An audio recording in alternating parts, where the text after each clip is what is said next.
Good morning, welcome back to my channel and welcome to new blog. আশা করি তোমরা সবাই খুব ভালো আছো, সুস্থ আছো, স্বাভাবিক আছো। আমরাও খুব ভালো আছি। আর আজকে রবিবার, কিন্তু তাও আজকে সকাল 7টা থেকেই তোমাদের সাথে নিয়ে আমি আমার ব্লগটা শুরু করছি। কারণটা তো আগেই বলেছি। আর আজকে রবিবার দিনে একটা অন্য প্ল্যান আছে। সকালে একরকম মাংস হবে আর রাত্রিবেলা আরেক রকম মাংস। সেই কারণে এখন সকালের মতনই অল্প করে মাংস নিয়ে এমনি যেমন মাংসের নর্মাল ঝোল হয় সেরকমই করছি।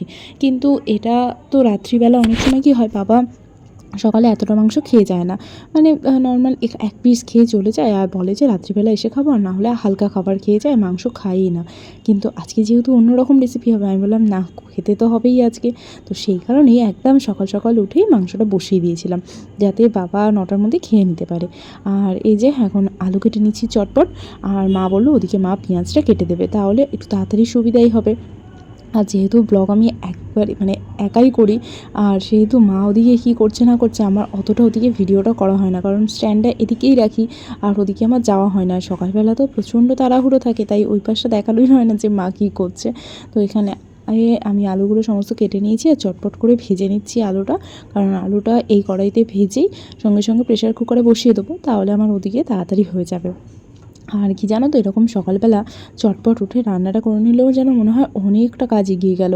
আর না হলে জানো তো, রবিবার মানেই হচ্ছে একটু বেলা করে ঘুম থেকে ওঠা, আর তার সাথে সেই 10:30 11টা বেজে যায় আমাদের টিফিন খেতেই।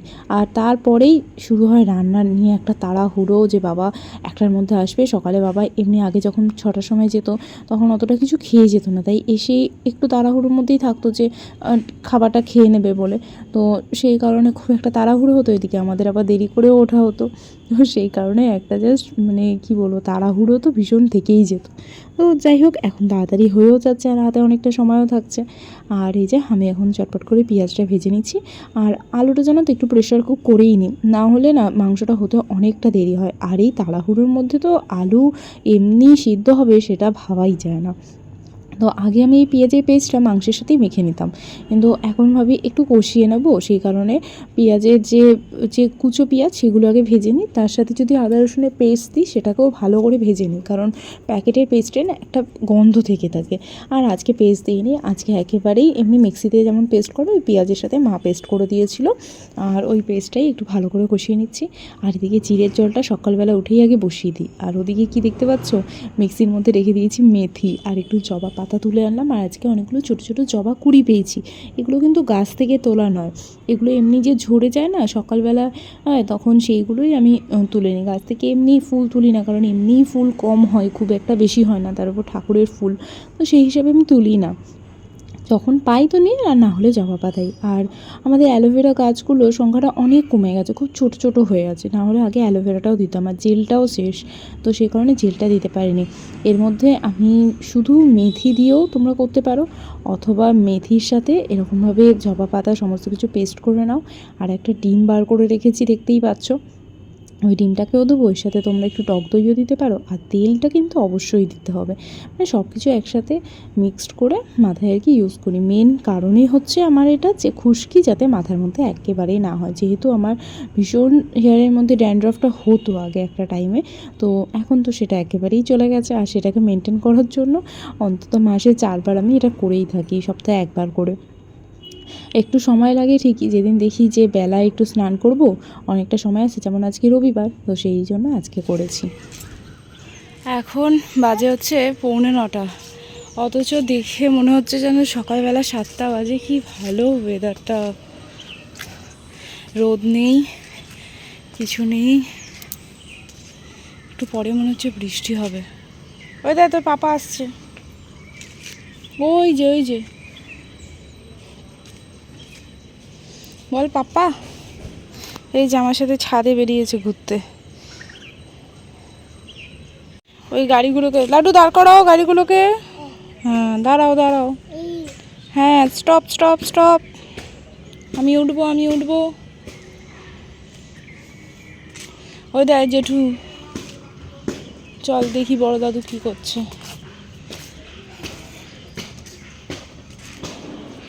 ওইকে গুড মর্নিং বলে দাও। কেন? আর তোমাদের সাথে এই মেথি মাখার এটা জিনিসটা আরও একবার শেয়ারও করেছিলাম, কিন্তু ভাবলাম যে যারা নতুন আছো তাদের জন্য আরও একবার শেয়ার করে দিই। আর আজকে রবিবার, হাতে বুঝতেই পারছো এখন তো বাবা খেয়ে দিয়ে চলেও গেছে, অনেকটা টাইম রয়েছে। আর আজকে ওয়েদারটা ভীষণ ভালো। তবে আমার না একটু এইরকম ওয়েদারে একটু গরম গরম থাকলে কী হয়, মাথাটা তাড়াতাড়ি শুকিয়ে যায়। আবার এরকম ওয়েদার হলে মাথাটা শুকাতে চায় না, আর একটু না শুকালে চানটাও করতে যেতে পারি না।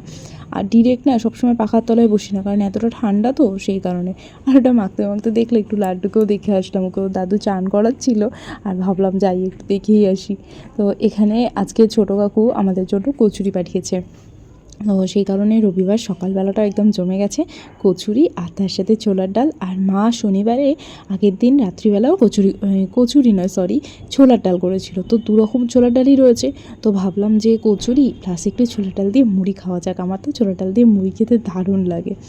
আর এই যে একটা পার্সেল এসেছিলো তোমাদের সাথে শেয়ার করছি, এটা হচ্ছে একটা ওটস এনেছিলাম, জানো তো অনেক দিন আগে ওটসটা শেষ হয়ে গেছে, ওটা দেবো করে দেওয়া হচ্ছিলো না। তো ফাইনালি যখন দিয়েছি, আগের বারে 2 কেজি ওটস কিনেছিলাম, আর একটা ডিপেতে রাখা ছিল, আমি খেয়ালই করিনি। যখন এটা এসেছে সেদিনেই দেখলাম যে আরেকটা ডিপেতে একটুখানি ওটস ঢালাই আছে, শুধু বেকার এতদিন খেলাম না।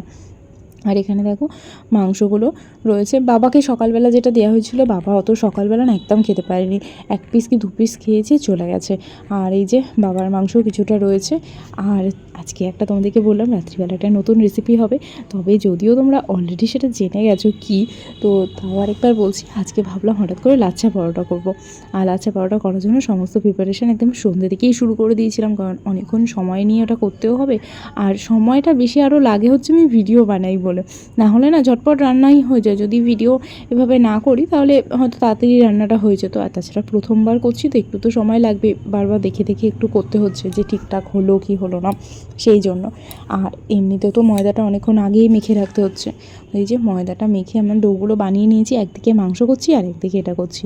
আশা করি তোমার আমার এই ব্লগটা দেখা হয়ে গেছে। আর রেসিপিটা কেমন হয়েছে তোমরা কিন্তু অবশ্যই জানিও। আর তোমাদের সাথে আমি লিঙ্কটা কমেন্টে শেয়ার করে দেবো, তোমরা কিন্তু অবশ্যই সেই লিঙ্কে গিয়ে একবার ভিডিওটা দেখো। আর এই আমার ফার্স্ট রেসিপির জন্য একদিনকে ভিডিওটা নিয়েছি, দেখো। ও আচ্ছা আচ্ছা, ভালো হয়েছে। এই লাচ্চাটা কেমন হয়েছে একদম ভালো করে বলবি। মোটামুটি ট্রাই করেছি।